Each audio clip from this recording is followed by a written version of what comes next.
Social groups. This is my presentation for Sociology 201. What are social groups?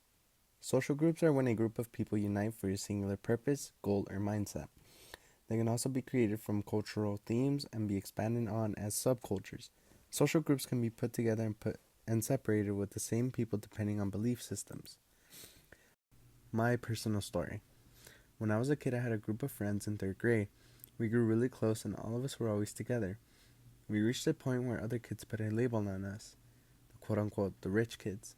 Growing up, I was less fortunate than other kids, and many did not know this until one day one of my friends found out I was living in a car for a while with my family. I was soon excluded from all these other groups, all because of one label placed on this social group. Soon the motivations of this group became to show off to other kids how much toys they had. The motivations and goals changed, and I was quickly taken away from that group. What I will be discussing. I will be discussing about social groups that unite for a goal such as protests, civil rights movements, and even movements filled with hate. I will be discussing movements that were created with different intentions, one being to separate and one being to unite. Evidence that supports these ideas as well. My first source, the Selma Marches. This article, Selma Marches by the National Archives, goes over a set of marches that took place during the Civil Rights era. A total of 3 marches occurred, and it was a peaceful march, united in arms with many African American citizens as well as white Americans united. One death occurred in every march, and even the KKK clan got involved, causing pain amongst the people marching for a peaceful goal. This march was supported to abolish segregation. A group of people united with similar feelings, and they decided to march together knowing that all odds would be against them. Their bravery was seen on all through their goal of segregation being abolished wasn't accomplished. Their goal of being heard and seen was. This is what caused a huge uproar. What also occurred was a subculture that evolved from segregation, a clan created for hate, the KKK clan. This social group was created to go against African Americans, and this was the motivation of this group. It shows us that groups can be created to be against other groups as well. This is a clip from a second film called the Selma film. Selma is a modern film that perfectly describes the event that occurred in the Selma marches.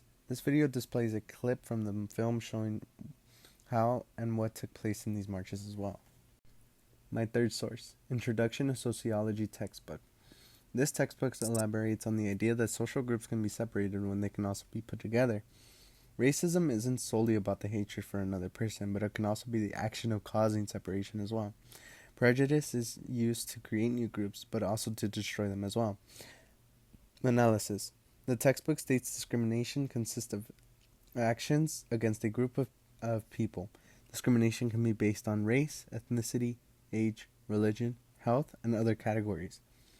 This textbook shows us that groups of people are filled with motivations of racism can create new ones to make groups separate, and create new ones that have similar intentions. That is a sociological view on social groups as well. In this case, we are exploring the groups that have motivations to discriminate and destroy. The Theory of Fields textbook speaks about how in fields many interactions can occur with those involved. Secondly, it shows that interactions within that field can show expansion and growth, creating a new field with new actors where people will socially interact. The Theory of Fields textbook is used to show us the expansion of intersectionality affects all roles. First, I want to use this textbook to show how these theories apply when a person has an interaction. It can cause a descendant, like an offspring that leaves off of it. The textbook states, if the initial sentiment that defines the field proves effective in creating an area, advantageous to those who fashioned it, then it is likely to prove highly resistant to challenge. For my last source, it's a sociological analysis of the Holocaust. This article goes through an overview of a group that were the Nazis that had the motivations of discrimination and racism. This group was created for a sole purpose, and it was for hate. This is an example of how a group of people can be influenced with one person and everyone will follow along. Many soldiers joined to protect their families. They did not believe the Nazis were a group that was in the right, but instead they joined this group for their own safety. The sociological aspect of this group shows that one person named Hitler influenced ideals and norms onto people, which caused an uproar and new ways of hatred. Sometimes groups are made because they are influenced on people. And to put it all together, Sometimes groups are made either for their own safety, or to create new ones, or for hatred and separation.